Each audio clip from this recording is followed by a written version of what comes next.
Hello, once again, everyone. This is Dr. Michelle Gamble coming to you with Creating a Happier, Healthier, Wealthier You 21 Ways in 21 Days. We are on day 25. Can you believe it? No, we're not on day 25. Come on, you guys. We are on day 5. I know sometimes it feels like time is just passing by so quickly, but in reality, we are in the perfect time, in the perfect space that we need to be in. Today's topic is assess, don't guess. There is just so much information out there, with Dr. Google and everything, with the amount of books and ebooks and newsletters and summits. And every time we look at these things, we say to ourselves, oh, maybe it's this, maybe my problem is this, maybe it's that. We go into taking all of these 50 million supplements or going to our doctor and saying, oh, I want this drug, oh, I want this medication. And I want to encourage you to take a moment to pause and to assess.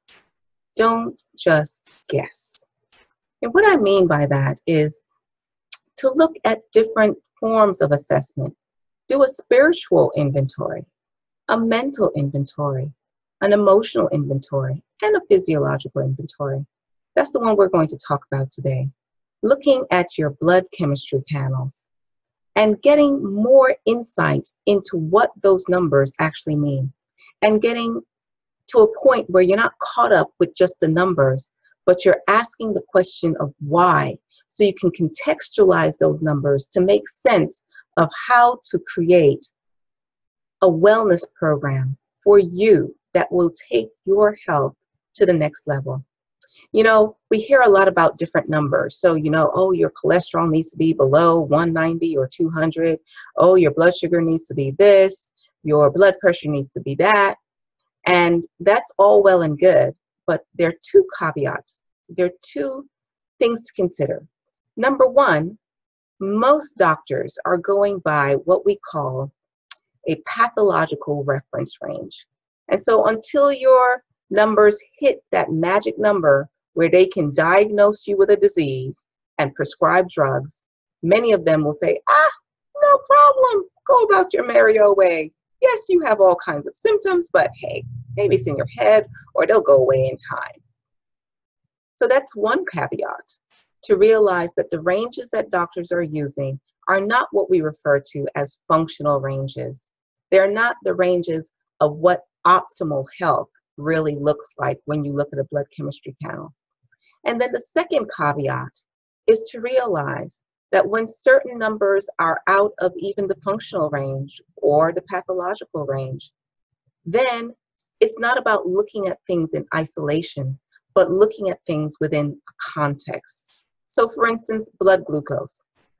If I find that I'm working with 5 different people that have diabetes, that have elevated blood glucose, I still have to look at what else is going on in their lives, because it's not simply a matter of necessarily insulin resistance.